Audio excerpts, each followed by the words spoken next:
ROA. 저는 한국의 단편서사, 사회심리, 회고록 장르를 전문으로 하는 문학가 이서준입니다. 섬세함과 깊이 있는 인간미를 겸비한 저의 글은 인물의 고뇌하는 내면, 시적인 배경 묘사, 그리고 날카로운 언어로 정평이 나 있습니다. 해외의 이야기를 한국적인 정서로 자연스럽게 녹여내는 능력 또한 저의 특징이라 할 수 있습니다. 내면의 겨울을 지나 다시 피어나는 봄. 표창대회장, 아내 송지아는 흐뭇한 미소를 감추지 못했다. 내 죄목들이 하나씩 낭독될 때마다 그녀의 입가에는 희미한 비웃음이 걸렸다. 마침내 그녀는 사과랍시고 회사의 이용한 원을 배상해야 한다고 선언했다. 나는 그 말에 참지 못하고 박장대소하며 차갑게 쏘아붙였다. 그럼 저의 1억억 투자금은 회수하겠습니다. 이 말에 두 사람의 얼굴은 순식간에 새하얗게 재였다. 나는 업계에서 가장 골치 아픈 고객을 설득하여 회사의 1억억 원의 수익을 안겨주었고 파산 직전에 회사를 지옥문에서 끌어냈다. 하지만 그 누구도 상상 못했을 것이다. 이 표창대회에서 내가 회사에 2억만 원을 배상하는 통보를 받을 줄이야. 아내에 대한 후배 강민주는 의기양양한 표정으로 장부를 휘두르며 내 부적절한 행위들을 조목조목 읊기 시작했다. 그는 목청을 돋우어 말했다. 매일 회사에만 틀어박혀 집에 가지도 않으니 전기가 어느니 전기가 얼마나 낭비되는지 계산해본지 파니. 이어서 장부를 뒤적이며 다른 말은 더 하지 않들을 뒤적이며 덧붙였다. 하루에 모자라 치료야. 송 대표님의 남편이라는 점을 고려해 특별 할인가로 2억만 원을 회사에 빚진 것으로 하겠습니다. 돈을 다 갚아야 다시 출근할 수 있습니다. 예전에 회사를 살려달라고 울며 애원하던 동료들은 이제 내가 해고당할 위기에 처하자 마치 기계라도 된 듯 일제히 박수를 치며 내 죄를 폭로하기에 바빴다. 한 동료는 비아냥거리며 말했다. 회사가 살아남은 건 우리 모두 밤낮 없이 노력한 덕분입니다. 왜 우리가 힘들게 일하는 동안 저 사람은 편하게 앉아만 있습니까? 너무 불공평해요. 늘 공정무사함을 자처하던 송 대표. 나의 아내 송지아 역시 그 가식적인 미소를 지으며 나를 바라보았다. 비록 당신이 제 남편이지만 업무에 있어서는 공정해야 합니다. 당신은 실수를 저질렀을 뿐만 아니라 직원들의 불만까지 샀습니다. 본부장 자리는 줄 수 없어요. 제 후배가 대신할 겁니다. 학력도 높고 직원들을 잘 이끌 수 있으니 당신보다 훨씬 적합하죠. 나는 속으로 비웃었지만 겉으로는 평온하게 이 처벌을 받아들였다. 그들은 나를 쫓아내면 쉽게 성과를 누릴 수 있을 것이라 생각했겠지만 내가 바로 고객의 구원자라는 사실은 알지 못했다. 그 계약은 오직 나와만 체결되었으니 말이다. 사흘 뒤 회사 전화는 불이 나기 직전이었다. 고배가 9통의 전화가 빗발치며 내가 돌아와 고객을 설득해달라고 애원했다. 나는 담담하게 말했다. 벌금을 아직 내지 못해서 출근할 수 없습니다. 다른 유능한 분을 찾아보세요. 회의실 분위기는 활기찼고 송 대표는 상여금 명단을 들고 현장에서 직접 상여금을 지급하기 시작했다. 김지은 씨, 상여금 1억만 원. 박수진 씨, 상여금 2억만 원. 동료들은 한 명씩 기뻐하며 앞으로 나섰고 얼굴에는 환한 미소가 가득했다. 나는 구석에 앉아 몸에 맞지 않는 양복을 조심스레 잡아당겼다. 이번에 회사가 기사회생한 것은 전적으로 내가 성사시킨 대규모 프로젝트 덕분이었다. 일반 직원들도 수백만 원의 상여금을 받는데 그렇다면 나는 얼마나 받을까? 내 마음은 기대와 불안으로 뒤섞였다. 송지아는 나는 얼마나 받을까? 나는 이 상여금으로 무엇을 할지 행복한 상상을 하고 있었다. 그때 송 대표가 강민준의 이름을 불렀다. 강민준은 송지아에 대한 후배로 해외에서 박사 학위를 마치고 회사에 들어왔다. 그는 실력도 없으면서 매일 놀고 먹기만 했고 회사에 아무런 기여도 하지 않았다. 그런데 왜 그가 가장 많은 상여금을 받는단 말인가? 나는 인내심을 갖고 내 상여금을 기다리며 지급이 끝나면 송지아와 제대로 따져볼 생각이었다. 하지만 송지아는 곧바로 짐을 챙기며 말했다. 산여금은 모두 지급되었습니다. 회의를 마치겠습니다.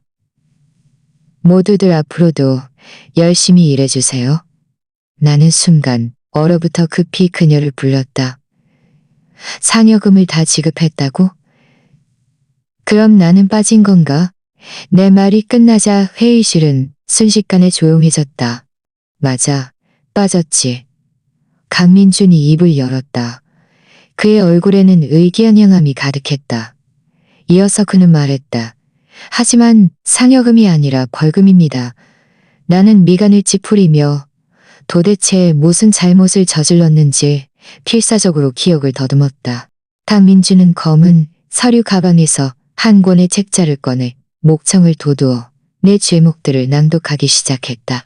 9월 6일 이현우 씨는 새벽 2시에야 퇴근하는 모습이 CCTV에 포착되었습니다. 같은 날 사무실 내부 카메라에는 이현우 씨가 정수기에서 5번 물을 뜨는 모습이 찍혔습니다. 쿵. 그는 책자를 탁자에 3개 내리쳤고 검지손가락으로 나를 가리키며 소리쳤다. 집이 있으면서 왜 매일 새벽까지 회사에 틀어박혀 전기를 얼마나 낭비하는지 모릅니까? 하루에 물 5잔을 마시는 건 그렇다 치고 회사 이득을 보지 않으면 괴롭습니까? 다른 건 너무 많아서 일일이 열거하지 않겠습니다. 송 대표님의 남편이라는 점을 고려해 특별 할인가로 2~5만 원을 회사에 빚진 것으로 하겠습니다. 돈을 갚아야 다시 출근할 수 있습니다. 다른 동료들도 이 말을 듣고는 눈을 감고 거짓말을 하며 내가 회사 자원을 낭비했다고 비난하기 시작했다. 너무 심하잖아. 강민준 이사님은 아래층 카페에서 커피를 마시지 회사 물은 거의 안 마셔. 저렇게 아껴야지. 이 비난들을 들으며 나는 갑자기 웃음이 나왔다. 언제부터 열심히 야근하며 일하는 것이 벌금을 내야 할 일이 되었단 말인가? 나는 나를 비난하는 동료들을 바라보았다. 마음속에는 비창함이 밀려왔다. 그들의 가족이 아플 때 나는 내가 모아둔 비상금을 꺼내 도왔다. 예전에 회사가 어려웠을 때 나는 다른 길을 찾을까도 생각했었다. 그때 그들은 내 사무실을 에워싸고 모두 슬픈 얼굴로 애원했다. 이현우 이사님은 능력도 뛰어나서 어디든 모셔가려고 할 거예요. 하지만 우리는 안 됩니다.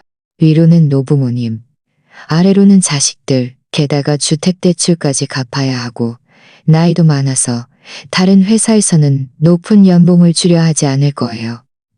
이사님, 조금만 더 버텨주세요. 회사만 살려주신다면 앞으로 우리는 이사님을 형님처럼 모시고 무슨 말씀이든 따르겠습니다. 그들의 눈빛에는 진심과 기대가 가득했다. 나는 그들의 말에 감동하여 이를 악물고 이 엉망진창인 회사를 맡았다. 밤낮 없이 야근하며 회사를 어려움에서 벗어나게 할 방법을 찾았다. 그런데 지금은 어떤가? 회사의 수익이 점차 좋아지자 그들은 마치 다른 사람이라도 된 듯 강민준에게 잘 보이기 위해 하나같이 홀린 듯 가식적이고 역겨운 말들을 쏟아냈다. 사실 그 자리에 있는 사람들은 모두 알고 있었다. 회사가 월급도 제대로 주지 못할 정도로 어려웠을 때 강민준만은 복지 혜택이 줄지 않았고 여전히 밀려왔다. 여전히 호화롭게 살았다는 것을. 이런 일들은 그들이 직접 나에게 와서 불평했기에 알게 된 것이었다. 나는 손을 들어 그들의 말을 끊고 깊게 숨을 들이쉬며 강민준을 침착하게 바라보았다. 이전에 회사 돈을 낭비하면 벌을 받아야 한다고 했지? 그 말은 여전히 유효한가? 강민준은 즉시 허리를 꼿꼿이 세우고 정의로운 표정으로 말했다. 당연히 유효하죠. 우리는 당신만 겨냥하는 게 아닙니다. 누구에게나 공정합니다. 저 자신도 예외는 아니고요. 나는 비웃으며 고개를 끄덕였다. 그리고 가방에서 인쇄된 영수증 뭉치를 꺼내 탁자에 탁 소리가 나게 내려놓았다. 그 위에는 강민준이 그동안 흥청망청 먹고 마시고 게임에 돈을 쓴 기록들이 가득했다. 금액 하나하나가 엄청나서 적어도 수백만 원은 되었다. 나는 목소리를 높여 또박또박 말했다. 나는 야근할 때 전기를 좀 더 쓰고 물을 몇 모금 더 마셨을 뿐인데 2~5만 원을 벌금으로 냈습니다. 그렇다면 총 6,800만 원에 달하는 이 사람의 지출은 어떻게 벌을 받아야 할까요? 사실 나는 원래 이 증거들을 송지아에게 몰래 보여주어 그녀가 처리하도록 할 생각이었다. 하지만 일이 이 지경에 이르자 더 이상 참을 수 없었다. 모두 앞에서 진실을 폭로하여 내 정당함을 증명해야 했다. 6,800만 원. 이 숫자가 내 입에서 나오자 현장에 있던 직원들은 모두 경악했다. 눈을 크게 뜨고 나를 바라보았다. 회사가 가장 어려웠을 때, 모두가 기본급도 받지 못할 때 강민주는 이렇게 회사 돈을 펑펑 쓰고 있었던 것이다. 사람들 사이에서는 즉시 소란이 일었고 비난의 목소리가 터져 나왔다. 강민준의 원래 의기양양하던 얼굴은 순식간에 잿빛으로 변했고 마치 물에 뚝뚝 벌어질 듯 음침해졌다. 그의 눈빛에는 한 줄기 당황스러움이 스쳤지만 곧바로 침착함을 가장했다. 나는 진실이 밝혀지면 모두가 이 일을 공정하게 대할 것이라고 생각했다.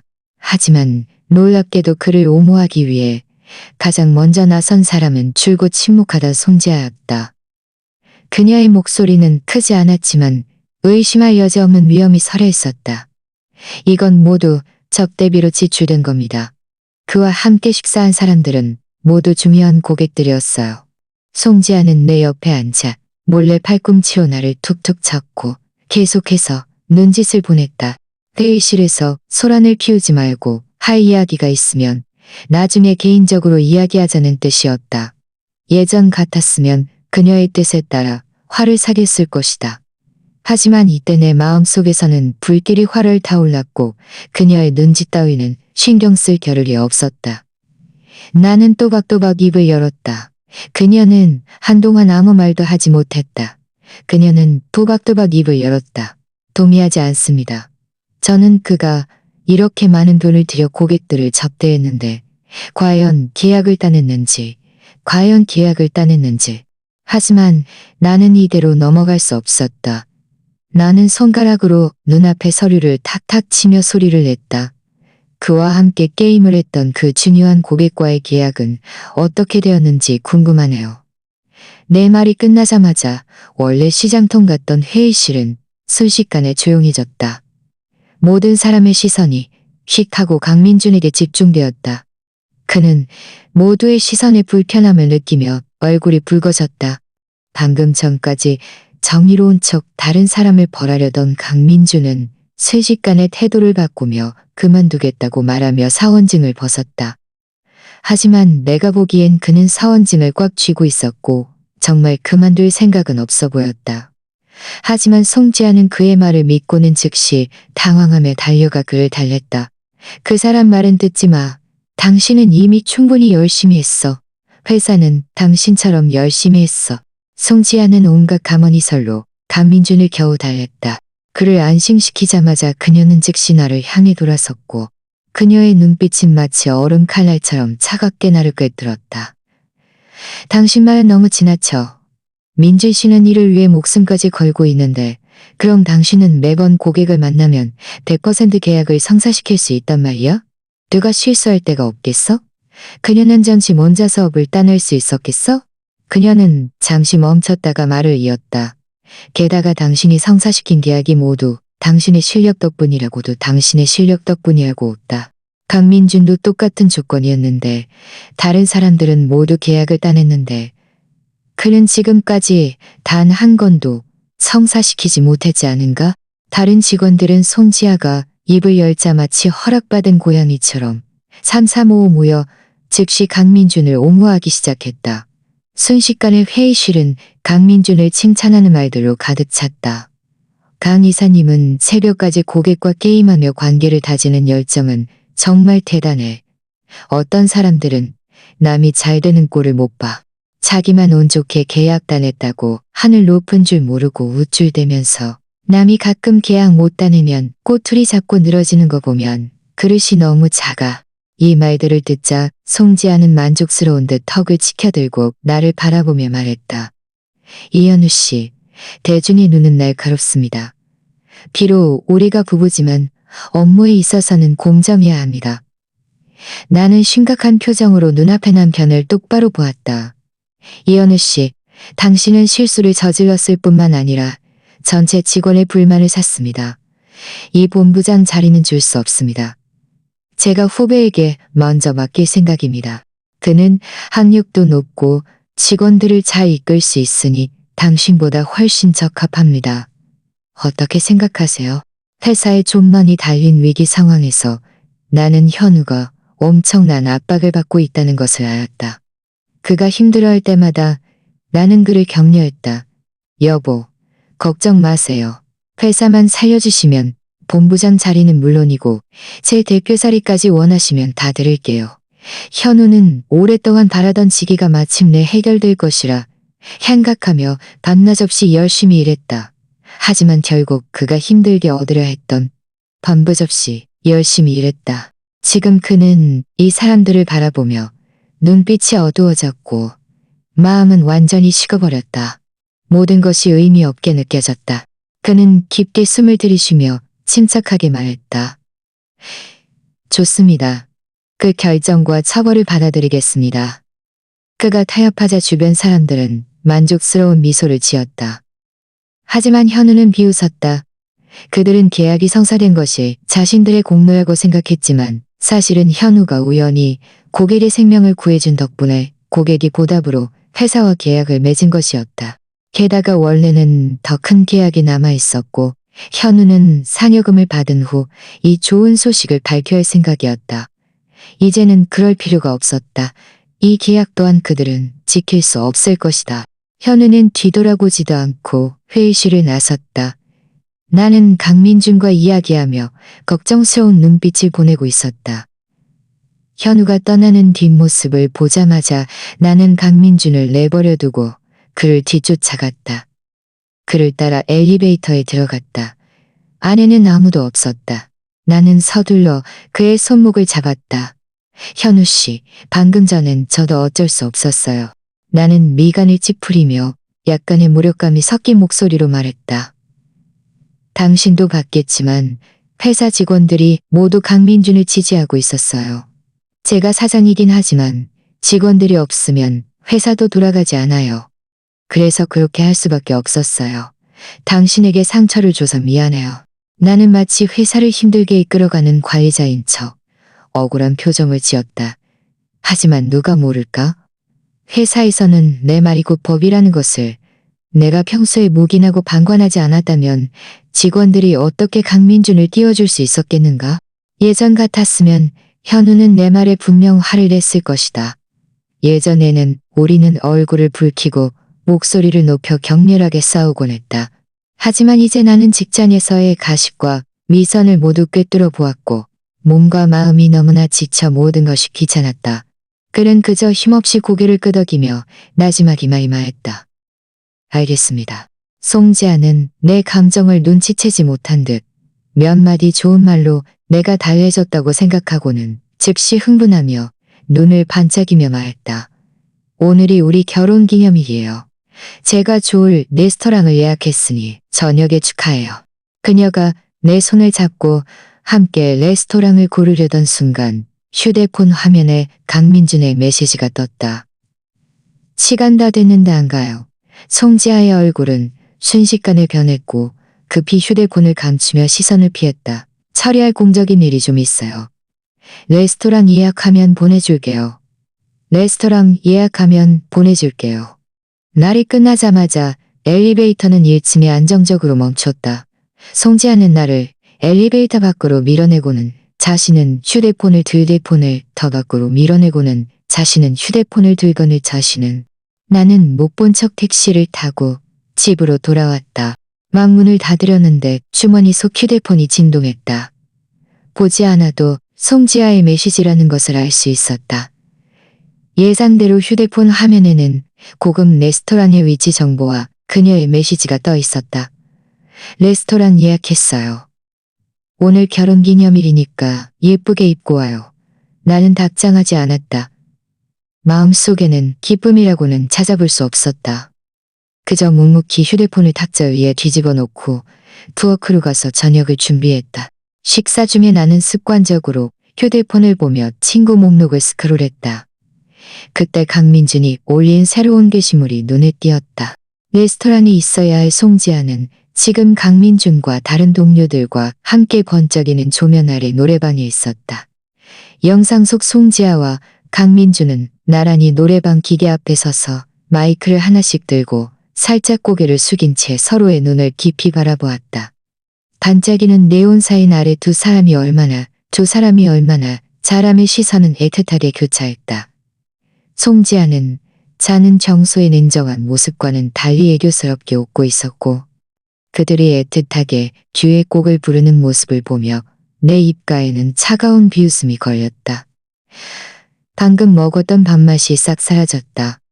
옛날에 나는 용기를 내어 동창회에서 서툴게 기타를 치며 송지아에게 사랑 노래를 불러주었다. 그때 나는 우리 둘이 영원히 행복할 것이라고 믿으며 마음 가득 기쁨에 젖주었다. 하지만 지금 기쁨에 젖어 있었다. 하지만 지금 나는 로맨스가 시작될 것이라고 잔뜩 기대했지만 나를 맞이한 것은 순식간에 그늘 기대했지만 그때 그녀의 분노와 혐오감은 마치 머리 위로 쏟아진 얼음물처럼 나의 모든 기대와 로맨스의 작은 불꽃들을 꺼버렸고 오직 당황스러움과 비참함만 남겼다. 그런데 지금은 똑같은 장소에서 수많은 직원들 앞에서 거리낌 없이 애틋하게 듀엣곡을 부르며 모두의 축복과 칭찬소에서 모두의 축복과 칭찬을 즐기고 있었다. 이 강렬한 대조는 마치 내 얼굴을 세게 때리는 듯한 딱이었고 송지아에 들이는 듯한 딱이었고 그녀는 강민준을 좋아와 함께 사랑 노래를 부르고 예전에 유치하다고 생각했던 일들을 기꺼이 해주는 것이다. 하지만 나는 무엇을 하든 아무리 많은 노력을 해도 그녀의 눈에는 모두 잘못된 것이었다. 그렇다면 나는 그들이 잘 되도록 내버려 두겠다. 나는 한 줄의 문장을 입력하고 전송했다. 축하합니다. 오래오래 행복하세요.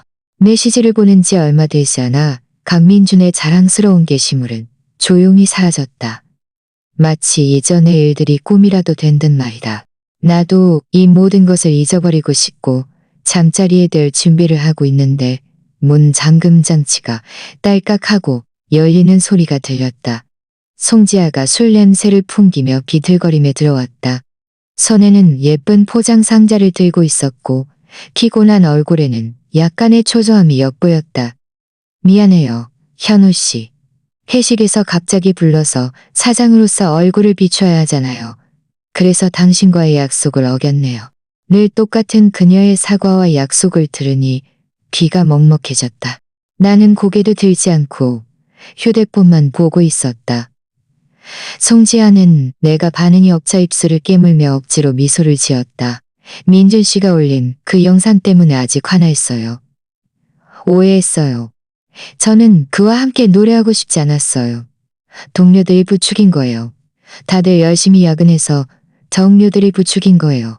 다들 열심히 야근해서 겨우 큰 계약을 따냈는데 이 정도 작은 부탁쯤은 제가 사장으로서 거절할 수 없잖아요. 오해하지 마요. 나는 방에 앉아 멍하니 있었다. 그때 송지아가 활기차게 들어와 탁자 위에 놓인 포장 상자를 열었다. 얼굴에는 미소가 가득했다. 당신은 분명 아직 저녁을 못 먹었을 거야. 내가 특별히 음식을 좀 싸왔어. 당신이 좋아하는 음식들이니까 어서 맛봐. 나는 속으로 모든 것을 꿰뚫어 보고 있었다. 그녀의 소위 관심인 것은 그저 잘못을 저지르는데 그저의 소위 저지른 곳을 모양 새는 것은 그 저지른 뒤져 잘못을 저지른 그녀일 뿐이었다.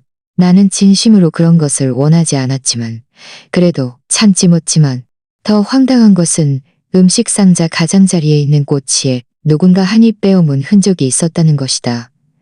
나를 위해 특별히 싸왔다고 말했지만 분명 아무렇게나 남은 음식을 담아 나를 속이려 한 것이었다. 나는 그녀의 말을 무시했다. 송지아는 내가 화내지 않자 내가 자신을 용서했다고 생각하고는 안도의 한숨을 쉬며 나지막이 말했다. 현우 씨, 민준 씨는 이제 본부장이 되었어요. 회사 규정에 따르면 당신이 맡고 있던 고객들을 그에게 넘겨야 해요. 그녀는 잠시 멈췄다가 말을 이었다. 집단의 이익이 개인의 이익보다 중요하다는 건 당신도 알겠죠. 그녀의 말이 끝나자 공기는 마치 응고된 듯했다. 나는 그녀를 똑바로 노려보았다. 이 모든 것이 너무나 황당하게 느껴졌다. 나는 그녀가 사과하러 돌아왔다고 착각했지만 그녀는 그저 강민준에게 이득을 가져다 주기 위해 가식적으로 나를 찾아온 것이었다. 나는 시선을 거두고 휴대폰을 들어 한 줄의 문장을 입력했다. 좋아. 내가 퇴직하면 모든 것이 그의 것이 될 거야. 말을 마친 나는 방금 편집한 순식간에 나와 송지아의 휴대폰이 동시에 울리며 격렬하게 진동했다. 송지아의 얼굴에는 원래 편안한 미소가 걸려 있었지만 내가 사직한다는 말에 그녀의 표정은 즉시 굳어졌다. 그녀가 미처 반응하기도 전에 휴대폰에는 협력업체들의 전화가 쉴 새 없이 걸려왔고 목소리에는 모두 초조함과 질문이 가득했다. 송지아는 분노를 억누르며 최대한 침착하게 들리도록 누르며 최대한 침착하게 들리도록 노력했다. 그녀는 전화를 응대하면서도 사악한 눈빛으로 나를 경고했다. 내가 서둘러 문제를 해결하라는 뜻이었다. 나는 못 본 척하고 곧바로 방으로 들어가 문을 잠가 외부의 소란을 차단했다. 송지아는 내가 무관심한 태도를 보이자 화가 나서 이를 악물었다. 그녀는 전화를 끊고 모자라 친구 문으로 달려와 쾅쾅 소리가 몰래 사직하는 것도 모자라 친구 문으로 달려와 쾅쾅 문으로 다니는 거야? 못 열어. 내가 당신 이거 돌려 소리쳤다. 이현우, 당신이 이렇게 큰 문제를 일으켰다는 걸 몰라? 어서 문 열고 나랑 같이 협력업체들에게 가서 해명하고 안심시켜. 문 밖에서 송지아의 초조한 비명소리가 들려왔다. 나는 그저 우스웠다. 그는 늘 내가 쓸모없다며 나의 소위 성공은 회사와 다른 직원들 덕분이라고 말하지 않았던가? 만약 그의 말대로 내가 회사에서 중요하지 않은 존재였다면 그는 지금 무엇 때문에 그렇게 초조해하는 것인가? 솔직히 그는 내가 회사에 얼마나 중요한 존재인지 잘 알고 있었다. 단지 내가 자신을 사랑한다는 것을 믿고 내가 떠나지 않을 것이라고 확신했기에 거리낌 없이 나에게 상처를 주었던 것이다.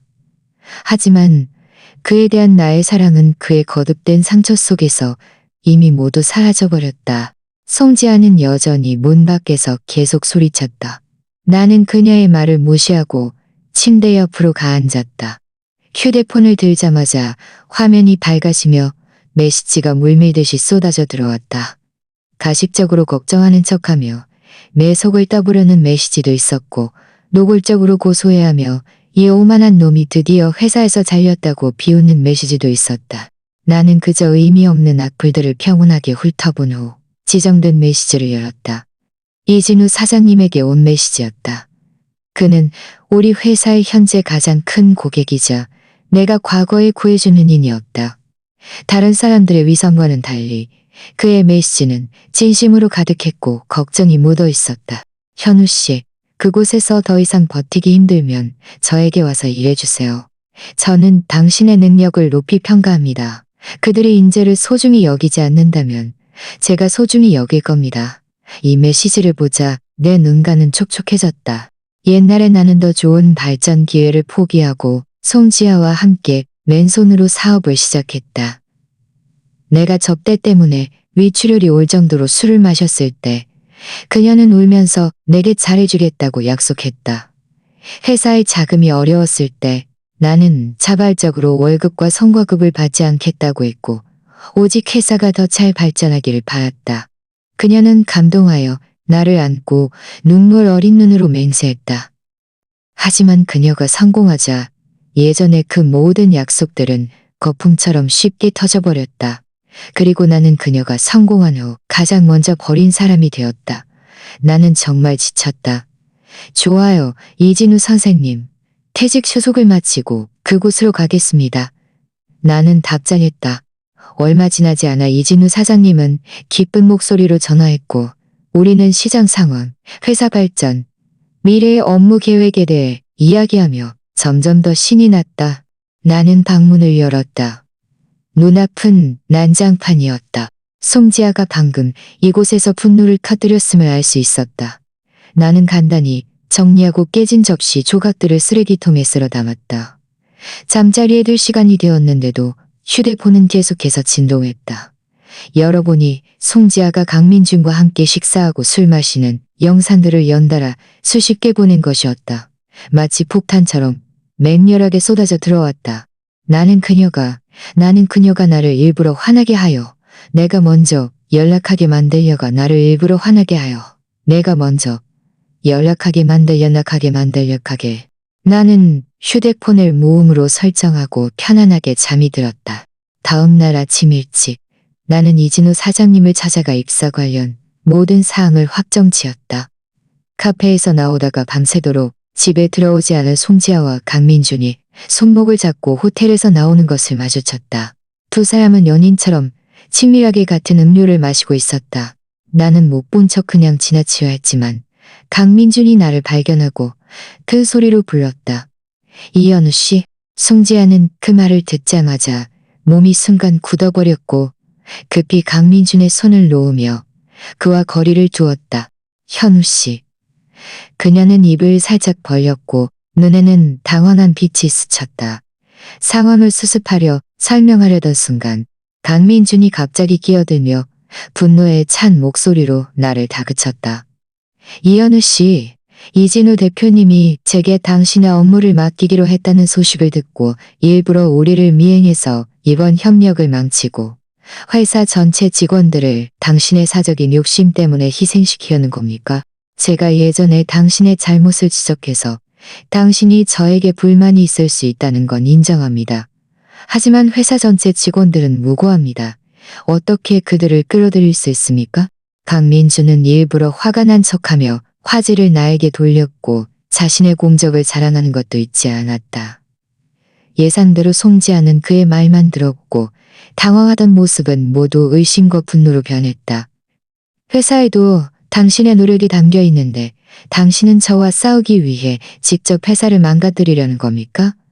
이렇게 하는 것이 우리가 함께 고생했던 날들을 배신하는 것 아닙니까? 이현우 씨, 지난 몇 년 동안 제가 당신을 잘못 봤습니다. 이렇게 속 좁고 그의 일을 모르는 사람인 줄은 몰랐어요. 그의 눈빛에는 실망과 비난이 가득했다. 내가 바로 그 비합리적이고 꽁꽁이가 있는 사람이었다. 나는 그들이 주고받는 말을 들으며 속으로 혀를 찼다. 죄송합니다만 저는 바빠서 더 이상 함께할 수 없겠네요. 즐거운 시간 보내세요. 말을 마친 나는 냉정하게 뒤돌아섰다. 나는 처리해야 할 더 중요한 일이 있었고 그들을 상대할 시간이 없었다. 송지아는 내가 한마디 변명도 없이 떠나려 하자 화가 머리끝까지 치밀어 큰 소리로 외쳤다. 이현우, 가지마. 찔리는 게 있는 거야. 그녀는 욕하면서 나를 쫓아왔지만 한 발짝 내딛자마자 강민준이 갑자기 아구 기명을 지르며 두 손으로 머리를 움켜쥐고 엄살을 떨었다. 지아씨, 어젯밤 내내 이진우 대표님 비서와 사업 이야기를 하느라 아프고 머리도 너무 아프고. 송지아는 그의 고통스러운 표정을 보자마자 즉시 당황했다. 그들은 나를 쫓는 것을 포기했다. 강민준은 배를 움켜쥐고 얼굴이 새하얗게 질렸고 옆에 있던 사람들이 그를 부축하여 호텔로 서둘러 갔다. 괜찮아. 그냥 배가 고파서 그런 거야. 일단 따뜻한 거 좀 먹고 병원에 가서 정밀 검사 받아보자. 그들이 잠시 우쭐대게 내버려두자. 큰일 없을 거야. 강민준은 나를 비우는 듯한 눈빛으로 흘끗 쳐다보는 것도 잊지 않았다. 근은주는 나를 비우는 듯한 눈빛으로 흘끗 쳐다보는 것도 잊지 않았다. 얼마 지나지 않아 그들은 오늘 자신들의 도발적인 행동을 후회하게 될 것이다. 나는 택시를 타고 회사로 돌아왔다. 회사 문을 들어서자마자 원래 시끌벅적하던 사무실은 순식간에 조용해졌다. 호기심 어린 시선들이 마치 칼날처럼 은근히 나를 찔러왔다. 그들이 입을 열지 않아도 나는 그들의 고소해하는 눈빛에서 그들이 무슨 생각을 하는지 알 수 있었다. 나는 그 시선들을 무시하고 곧바로 인사팀 사무실로 향했다. 사직서를 탁자에 타고 내려놓자 인사팀 직원은 감히 독단이 탁자에 탁다고 내려놓자 얼마 지나지 않아 소식이 돌아왔다. 송지아는 나의 사직 요청을 단칼에 거절했다. 나는 퇴직이 그리 쉽지 않을 것이라고 예상했었다. 그녀가 거절해도 상관없었다. 어차피 규정에 따르면 사직서를 제출한 지 한 달 후에는 자동으로 퇴직할 수 있었다. 나는 자리로 돌아와 짐을 정리하기 시작했다. 주변 사람들의 비웃음 소리가 파리처럼 내 귀에 윙거렸다. 왜 고단했나 보네. 왜 그렇게 고집을 부렸다. 나는 비웃으며 고개도 돌리지 않고 그들을 떠났다. 그들은 말만 번지르르 하게 하지. 정말 그런 일을 겪으면 나보다 더 초조해할 것이다. 밤에 집 문이 쿵 하고 열렸다. 송지아와 강민준이 웃으며 들어왔다. 나를 보자 송지아의 얼굴은 순식간에 굳어졌다. 그녀는 콧방귀를 끼며 말했다. 이현우 씨, 사직하면 저를 위협할 수 있다고 생각해요? 꿈 깨세요. 아직 모르죠. 민준 씨가 이미 이진우 대표님과 다음 계약을 성사시켰어요. 당신의 가장 큰 무기가 사라진 거죠. 예정을 생각해서 기회를 줄게요. 조용히 타협할지 계속 소란을 피울지는 당신이 선택하세요. 나는 그녀의 말에 대답하지 않고 준비해둔 이혼 합의서를 그녀에게 내밀었다. 무표정하게 말했다. 서명하세요. 송지아는 내가 타협하고 조건을 제시하러 온 줄 알고 펜을 들었다. 입가에는 비웃음이 걸려 있었다. 그래도 당신이 정신을 차렸네. 돌아와서 이래. 그녀가 내가 어떤 조건을 제시했는지 자세히 살펴보려던 순간 나는 차갑게 입을 열었다. 송지아의 시선이 서류에 닿았다. 이혼 합의서라는 5글자가 칼날처럼 그녀의 눈을 찔렀다. 그녀의 미소는 순식간에 입가에 굳어버렸고 믿을 수 없다는 표정을 지었다. 이 지경까지 왔는데도 내가 물러서지 않다니. 그녀는 이진우 대표님과 강민준이 합의를 이뤘으니 내가 더 이상 쓸모없다고 생각했고 나와 더 이상 말할 가치도 없다고 여겼다. 그녀는 탁자를 탁자고 여겼다. 그녀는 탁자를 일었었고 나에게 소리쳤다. 나는 가볍게 고개를 저었다. 태도는 단호했다. 안 됩니다. 벌금을 아직 내지 못해서 출근할 수 없습니다. 이것은 회사 규정이니 반드시 지켜야 합니다. 송지아는 마치 솜에 주먹을 날린 듯 분노가 가득했지만 풀 곳이 없었다. 화가 나서 얼굴이 붉어졌고 목청을 도우어 소리쳤다. 당장 나가. 당장 내 눈앞에서 사라져. 그녀의 광적인 모습과는 대조적으로 나는 소파에 편안하게 앉아 있었다. 나는 느긋하게 말했다. 이 집은 부모님이 제게 남겨주신 겁니다. 송지아는 눈을 크게 뜨고 믿을 수 없다는 듯 나를 바라보았다. 당신은 이전에 저를 가장 사랑한다고 말했으면서 이제 와서 저를 쫓아내겠다고? 좋아, 누가 아쉬워하나. 이 집에서 나갈게. 그때 가서 울면서 저에게 돌아와 달라고 빌지 마. 송지아는 화가 나서 강민준을 끌고 쾅 하고 문을 닫고 나갔다.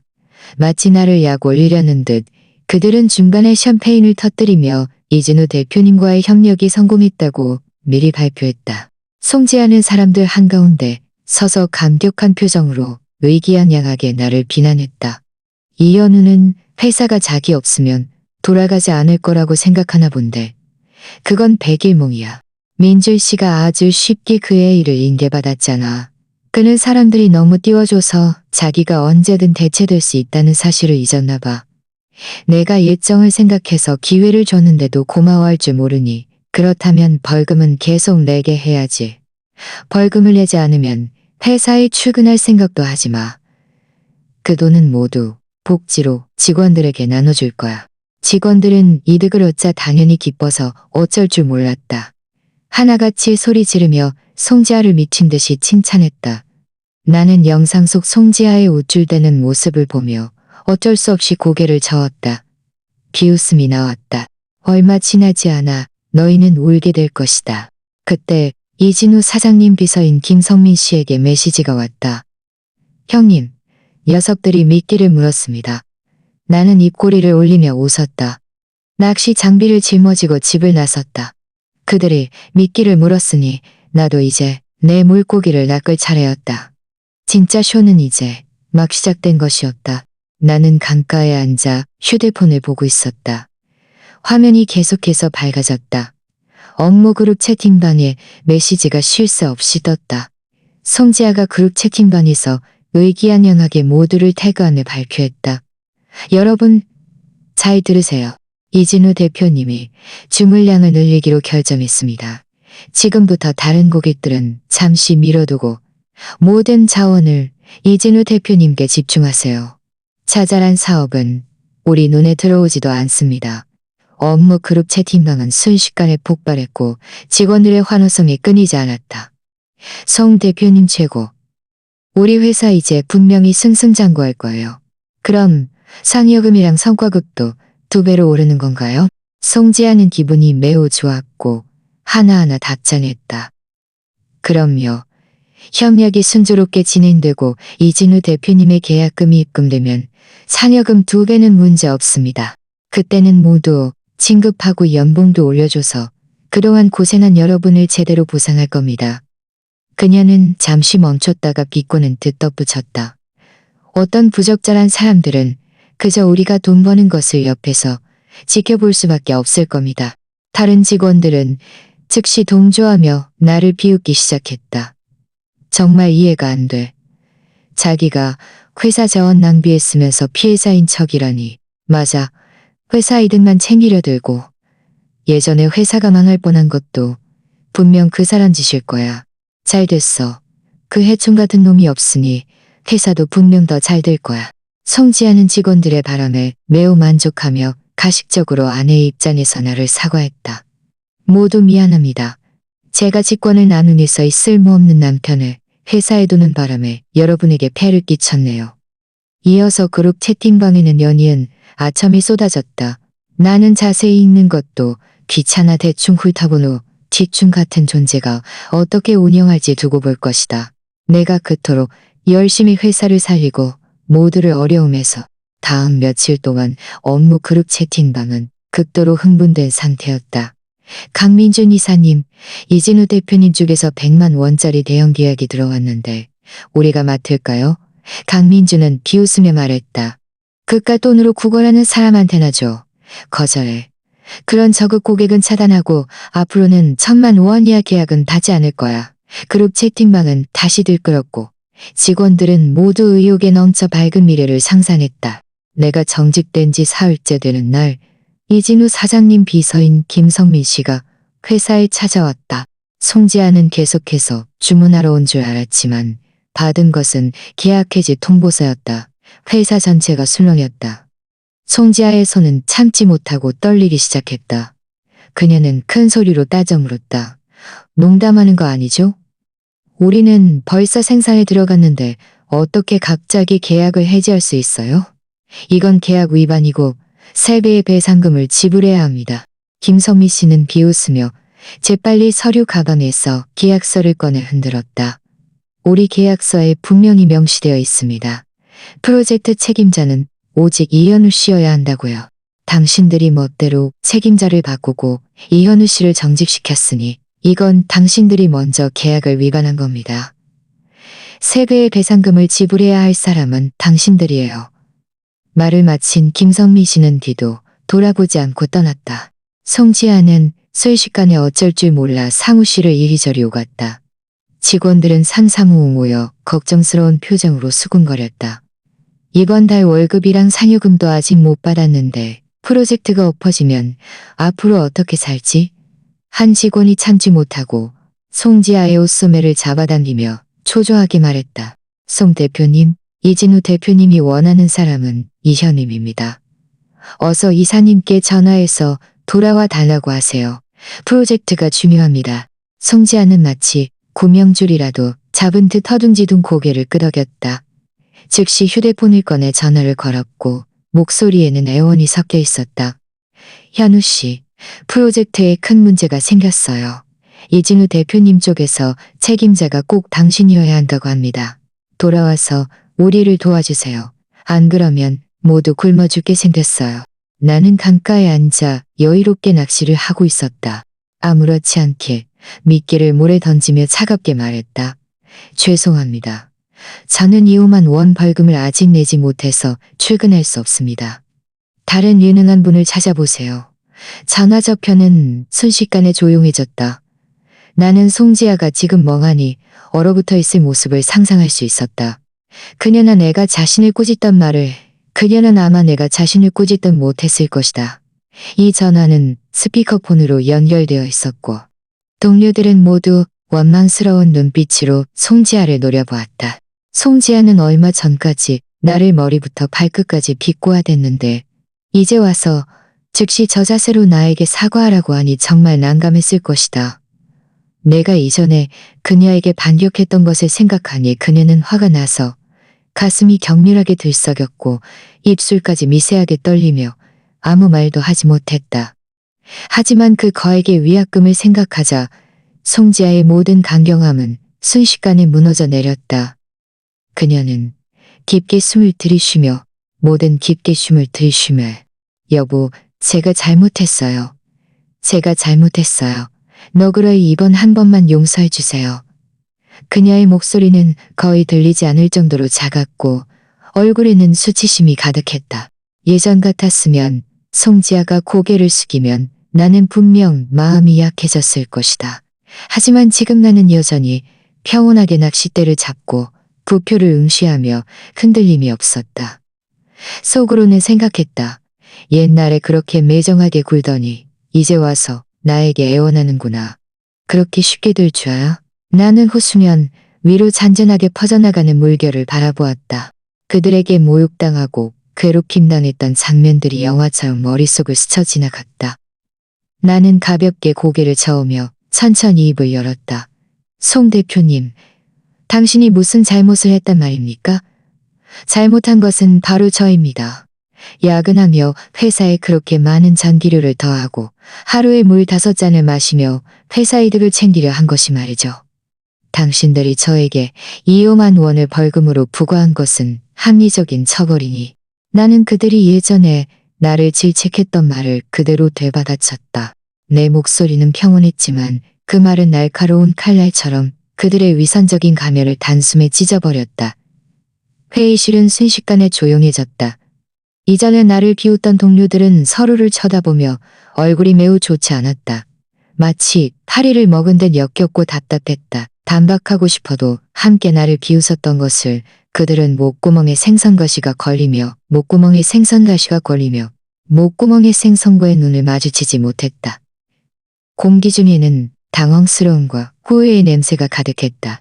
또 어떤 사람은 송지아와 강민준에게 잘 보이기 위해 나의 험담을 지어내 나를 모욕했던 것을 후회하며 계속해서 고개를 저으며 한숨을 쉬었다.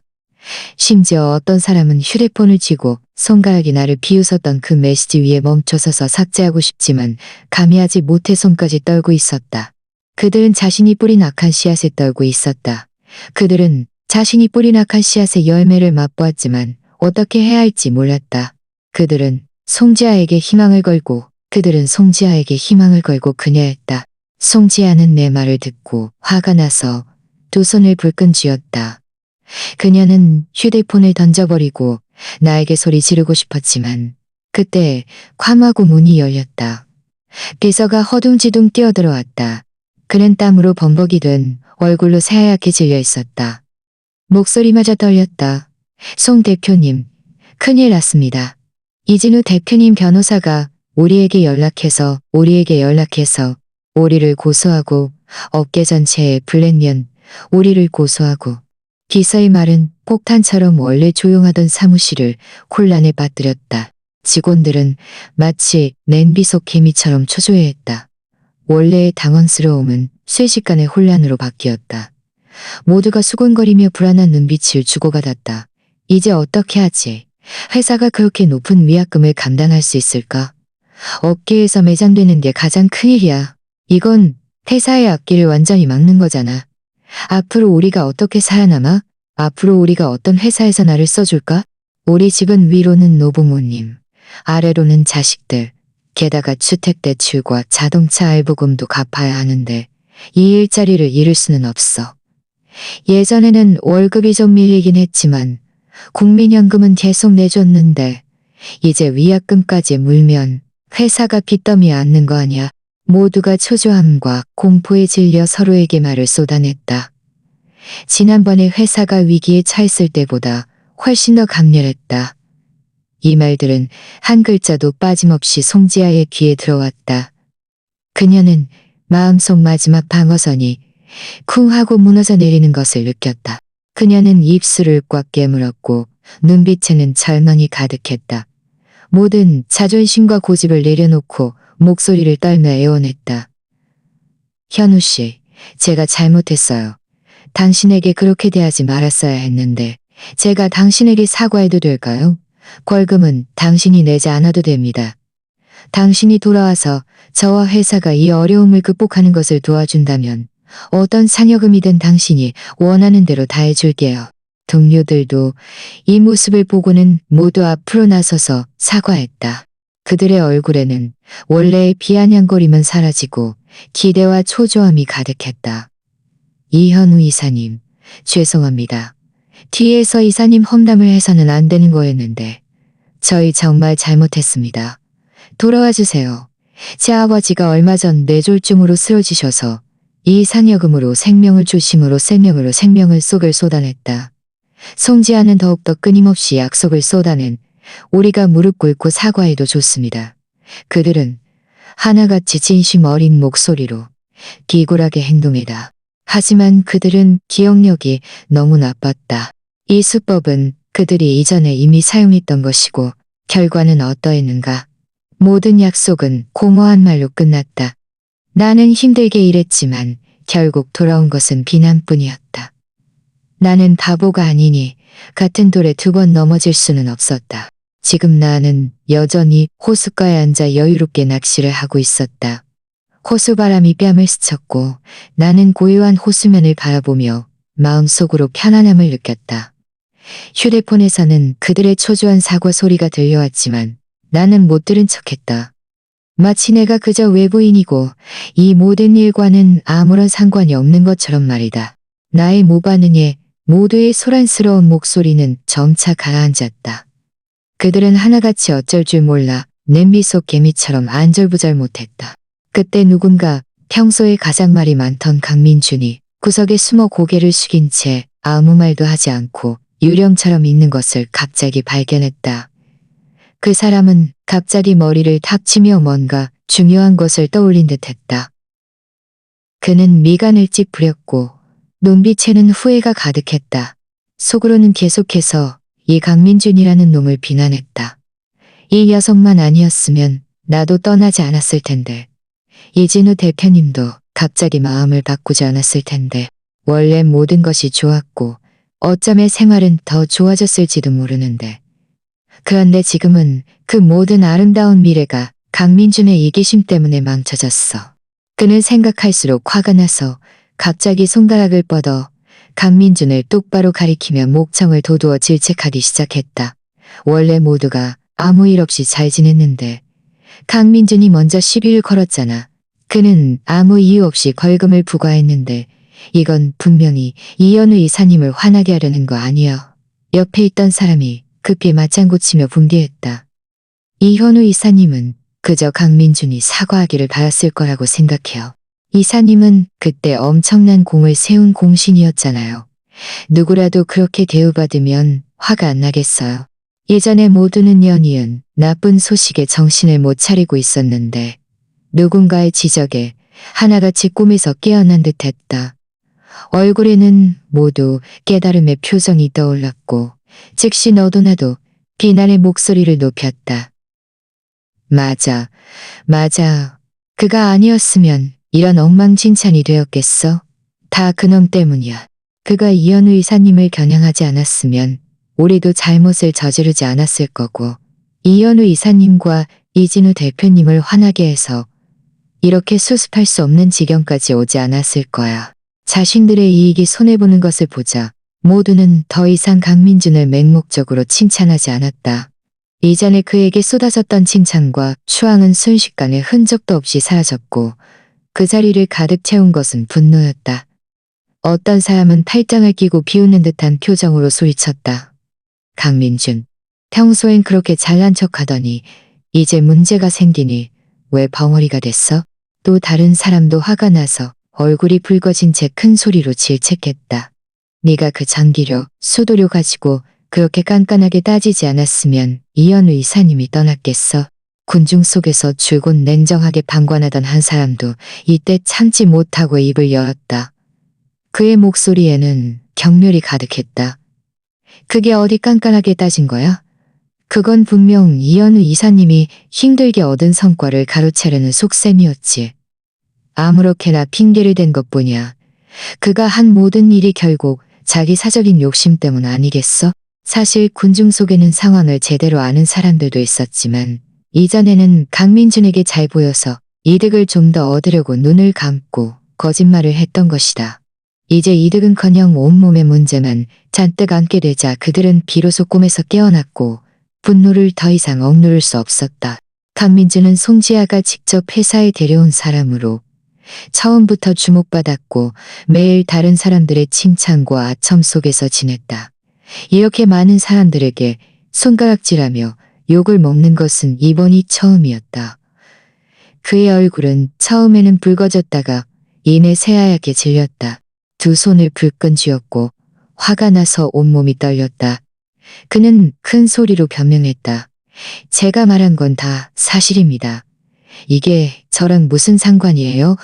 분명히 그가 일으킨 문제라고요.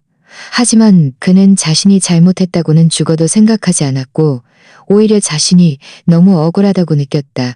이런 사람들은 늘 그렇다. 항상 책임을 다른 사람에게 전가하고 결코 자신을 반성할 줄 모른다. 예전에는 그 뒤에 송지아가 든든하게 버티고 있었기에 모두가 그에게 불만이 있어도 그저 사적으로 불평할 뿐이었다.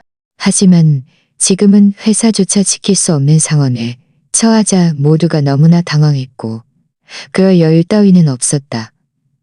동료들은 분노에 차서 강민준을 에워쌌고 그를 가운데에 가둬놓고 하나같이 눈썹을 치켜세우며 목청을 돋우어 소리쳤다. 강민준, 오늘 사과하지 않으면 절대 못 지나가. 모든 일이 네가 일으킨 거니까 네가 해결해야 해. 안 그러면 우리는 절대 너를 가만두지 않을 거야. 동료들은 삼겹살처럼 그를 에워싸 빈틈없이 막아섰다. 그들의 말은 칼날처럼 날카로웠고 눈은 핏발이 서 있었으며 주먹은 꽉 쥐어져 당장이라도 주먹을 날릴 듯 했다.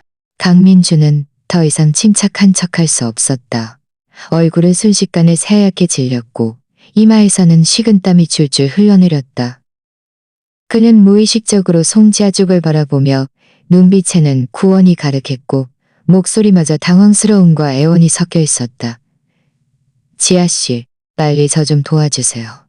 제가 이현우를 벌한 건 모두 회사를 위한 거였어요. 이 말이 끝나자 마치 화약통에 불을 붙인 듯 직원들의 분노가 확 하고 터져나왔다. 누가 이 기세를 몰아 강민준의 배를 세게 한 듯 때였다. 그는 아악 하고 비명을 지르며 즉시 허리를 구부렸다. 듣기 싫은 욕설이 다시 터져나왔다. 야, 너는 이현우가 야근하고 물 좀 많이 마셨다고 회사 자원 낭비한다고 오해했잖아. 너는 뭔데? 송 대표님이랑 관계 좋다고 매일 회사에서 실컷 먹고 마시고 심지어 게임 충전 비용까지 영수증 처리했잖아. 우리는 평소에 뭐하나 영수증 처리하려면 하늘의 별 따기였는데 너는 뭐든 먹고 마시고 놀고 다 영수증 처리했잖아. 네가 바로 회사 자원과 돈을 영수증 처리했잖아.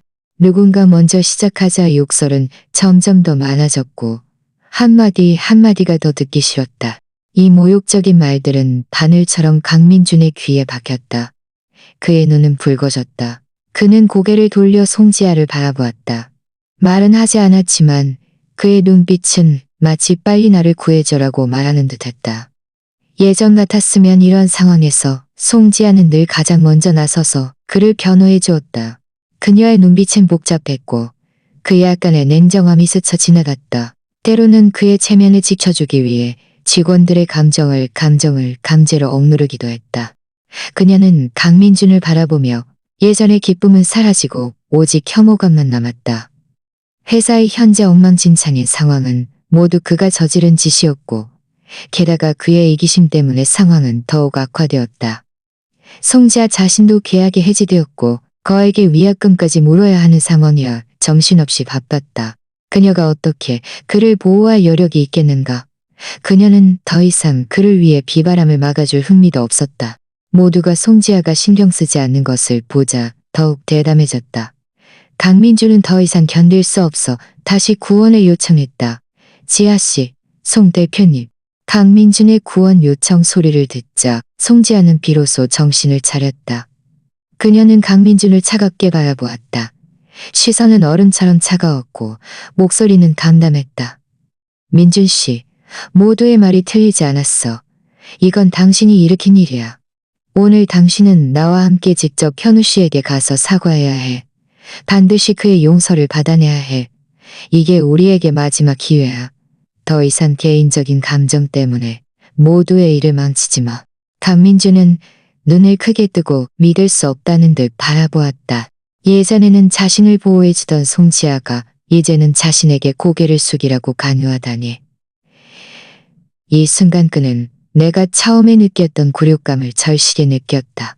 그는 두 손을 불끈 쥐었고 너무 세게 쥐어서 손마디가 하얗게 변했다. 눈에는 굴욕감과 분노가 가득했다. 그가 막 폭발하려던 순간 그는 더욱 분노한 사람들의 눈빛과 송지아의 차갑고 날카로운 시선과 마주쳤다. 그 순간 그의 모든 저항과 주쳤다. 송지아조차 자신을 돕지 않고 자신에게 사과하라고 강요하는데 그가 타협하는 것 외에 무엇을 할 수 있겠는가? 결국 강민주는 어깨를 축 늘어뜨리고 힘없이 고개를 숙였다. 마치 바람 빠진 풍선처럼 힘없이 말했다. 좋아요, 가겠습니다. 나는 그들의 싸움을 듣지 않았다. 전화를 끊어 그 모든 소란을 차단했다. 주변이 조용해졌고 호수에서 불어오는 바람만이 약간의 시원함을 가져다 주었다.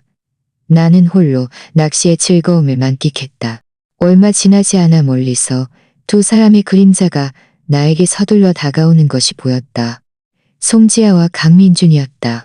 송지아는 긴장하면서도 아첨하는 미소를 지으며 다가왔다. 그녀는 내 물통을 흘끗 보더니 과장된 동작으로 엄지손가락을 치켜들며 억지로 칭찬했다. 와, 이렇게 큰 물고기를 낚다니 정말 대단해요. 나는 물통 속의 작은 물고기들을 훑어보았다. 아직 손바닥 반만한 크기였다. 그녀는 정말 눈을 감고 거짓말을 할 수 있는 사람이었다. 그제야 나는 송지아가 이렇게 위선적이라는 것을 깨달았다. 송지아는 몇 마디 칭찬을 했지만 내가 아무 반응이 없자 약간 당황했다. 그녀는 눈알을 굴리더니 화제를 바꾸었다. 이렇게 오랫동안 낚시했으니 분명 배고플 거예요. 민재 씨, 빨리 와서 도와줘요. 강민주는 마지못해 앞으로 나섰다. 손에는 예쁜 도시락 상자를 들고 있었고 얼굴은 길게 늘어져 마치 누가 자신에게 8억 원이라도 빚진 듯했다. 그는 도시락 상자를 옆에 돌 위에 탁 하고 내려놓았다. 목소리는 딱딱했고 진심이라고는 찾아볼 수 없었다. 이현우 씨, 제 잘못입니다. 돌아와서 일하세요. 나는 눈꺼풀조차 들어올리지 않았다. 낚싯대를 살짝 당기자 작은 물고기가 수면 위로 솟아올라 공중에서 미미한 곡선을 그린 후 철썩 하고 다시 물통으로 떨어졌다. 무엇이 잘못되었는데? 강민주는 질문에 얼굴이 붉어졌고 한마디도 하지 못했다. 그는 평생을 순탄하게 살아왔고 송지아의 편애 덕분에 늘 남들로부터 아첨을 받았다. 진심으로 사과해 본 적이 없었다. 송지아는 그 모습을 보고 급히 그의 팔꿈치를 밀며 나지막에 재촉했다. 잘 말해봐. 그러고는 다시 나를 향해 아첨하는 미소를 지었다. 현우 씨, 민준 씨가 잘못을 알았어요. 그가 당신을 자극해서는 안 되는 거였는데, 제목을 조작해서 당신에게 벌금을 부과해서도 안 되는 거였는데, 우리 사이를 이간질해서도 안 되는 거였는데, 당신이 너그러이 이번 한 번만 용서해 주세요. 나는 그를 비웃었다. 강민주는 갑자기 목소리를 높였다. 마치 꼬리를 밟힌 고양이처럼. 제가 왜 그를 질투합니까? 그는 그저 운 좋게 고객을 구했을 뿐이잖아요. 저라도 할 수 있었어요. 송지아는 화가 나서 얼굴이 새하얗게 질렸다. 그녀는 그를 노려보며 말했다. 지금이 어느 때인데 아직도 고집을 부려? 그녀는 고개를 돌려 나를 바라보며 거의 애원하듯이 말했다. 현우 씨, 제가 부탁할게요. 회사는 망할 수 없어요. 그렇게 많은 직원들이 먹고 살아야 하고 저희 부모님도 제가 부양해야 해요. 당신이 돌아와 준다면 회사 지분 30%를 당신에게 줄게요. 본부장 자리도 여전히 당신에게 줄게요. 강민주는 당신의 비서가 되어서 당신이 시키는 대로 무엇이든 할 겁니다. 이 말은 나에게 약간의 흥미를 불러일으켰다.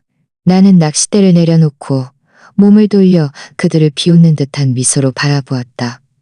송지아 씨, 지금 와서 나를 구세주로 여기는 겁니까? 처음에 당신들이 힘을 합쳐 나를 쫓아냈을 때는 오늘을 생각하지 않았습니까? 그때는 제가 급히 설명하며 눈가가 붉어졌고 몇 방울의 눈물을 짜냈다. 제가 너무 바빠서 정신이 없었고 다른 사람들의 말만 듣고 당신에게 그렇게 매정하게 대했어요. 우리가 예전에 함께 고생했던 날들을 생각해 보세요. 당신이 밤늦게 고생했던 날들을 생각해 보세요. 당신이 밤늦게까지 야근할 때 제가 야식을 가져다 주었고 회사에 자근할 때 예전 일은 이미 다 지나갔습니다. 나는 그녀의 말을 끊고 차가운 목소리로 말했다.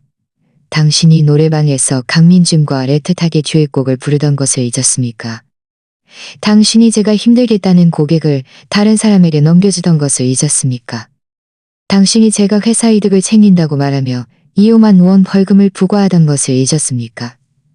내가 한마디씩 말할 때마다 송지아의 얼굴은 한 겹씩 더 창백해졌고 몸도 참지 못하고 미세하게 떨렸다.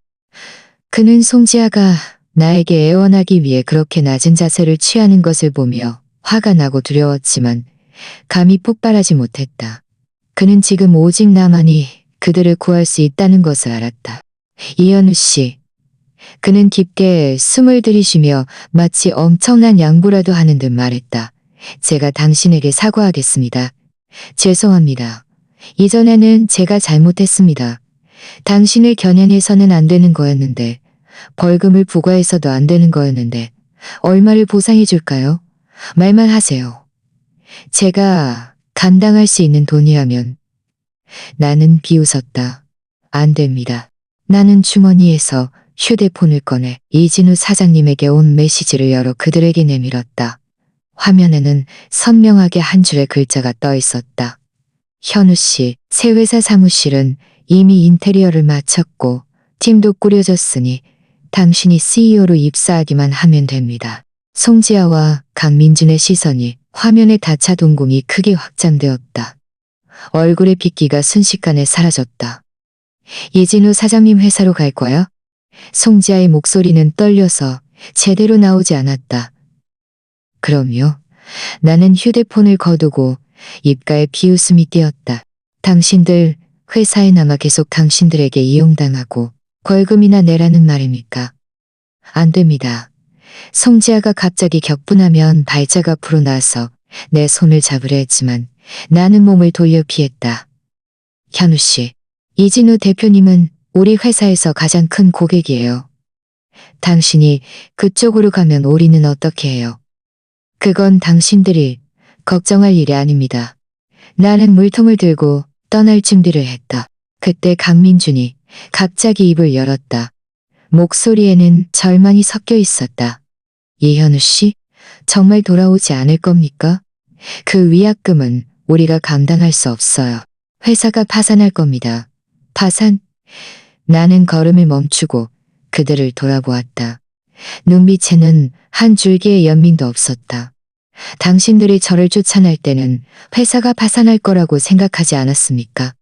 당신들이 회사의 자원을 낭비하고 공신을 배척할 때는 오늘을 생각하지 않았습니까? 이 모든 것은 당신들이 자초한 일입니다. 이 모든 것은 당신들이 자초한 일입니다. 나는 잠시 멈췄다가 송지아의 창백한 얼굴 훑어보며 덧붙였다. 아, 그리고 이후 이혼 핥아보며. 안 돼. 이혼 안 해. 송지아가 비명을 지르며 눈물을 펑펑 쏟아냈다. 현우 씨, 제가 잘못했어요.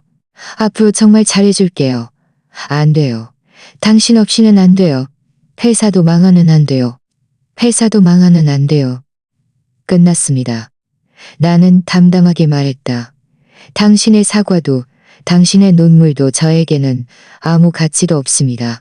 나를 마친 나는 그들의 만연자실한 모습을 더 이상 보지 않고 반대 방향으로 돌아섰다.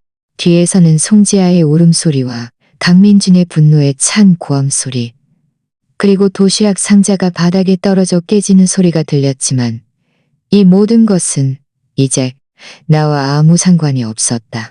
몇 발짝 걷지 않아 휴대폰이 울렸다. 이진우 사장님에게 온 전화였다. 현우 씨, 어떻게 됐어요?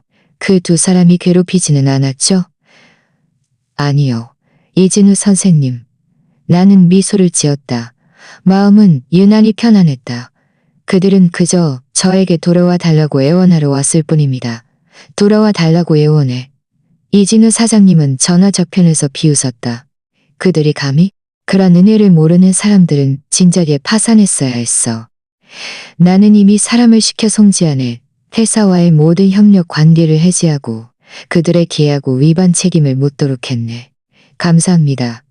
이진우 선생님. 뭘 감사하다고 해? 이진우 사장님의 목소리는 시원시원했다. 자네는 인자 더 좋은 발전을 누릴 자격이 있어. 앞으로 나를 따르라. 내가 자네를 힘들게 하지 않을 걸세. 전화를 끊고 나는 하늘을 올려다보았다. 햇살은 좋았고 바람은 잔잔했다. 그 모든 배신과 상처, 그 모든 깊은 밤의 억울함과 분노는 이 순간 모두 연기처럼 사라졌다. 나는 가짜 결혼 생활과 계산으로 가득했던 직장을 잃었지만 새로운 삶을 얻었다.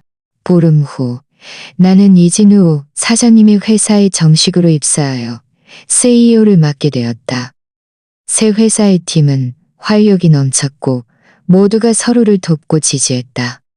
시기하거나 아첨하는 일은 없었다. 나는 마침내 온 마음을 다해 일에 몰두할 수 있게 되었다. 송지아의 회사는 이에 상대로 파산했다. 그들은 거액의 위약금을 지불해야 했을 뿐만 아니라 업계 블랙리스트에 올라 어떤 협력업체도 찾을 수 없었다. 직원들은 모두 퇴직했고 일부는 밀린 월급 때문에 회사를 고소하기까지 했다. 송지아는 모든 자산을 팔아도 구멍을 메울 수 없었고 결국 채권자들의 추적을 피해 숨어 지낼 수밖에 없었다. 강민주는 길거리의 쥐 신세가 되었다. 그는 일자리를 잃었고 송지아에게 원망을 듣고 동료들에게 손가락질을 받았다. 이전에 그를 둘러쌌던 아첨과 칭찬은 모두 연기처럼 사라졌다. 그는 나중에 작은 회사에 들어갔고 매일 사장에게 이리저리 불려다니며 매우 비참하게 살았다고 한다.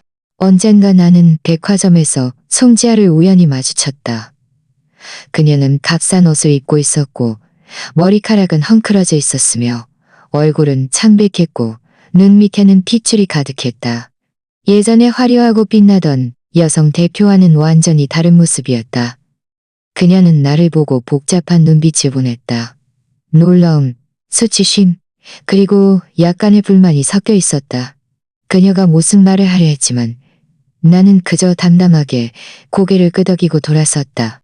그 모든 은원과 애짐은 이미 먼지처럼 가라앉았다. 나는 지금 아주 잘 지내고 있다. 사랑하는 일과 나를 알아주는 귀인, 그리고 밝은 미래가 있다. 그리고 나를 배신하고 상처 준 사람들도 마침내 자신들의 행동에 합당한 대가를 치렀다. 정의는 늦어질지언정 결코 오지 않는 법은 없다. 그리고 나는 이 모든 일을 겪은 후에 하나 알지면 스스로 빛을 발할 것이다. 결코 가치 없는 사람을, 결코 자신을 포기하고 타협하지 마라. 결코 자신의 마지노선을 포기하고 타협하지 마. 미래의 길은 아직 멀지만 나는 이 깨달음과 굳건함을 가지고 계속 나아갈 것이다. 내가 가장 원하는 모습으로.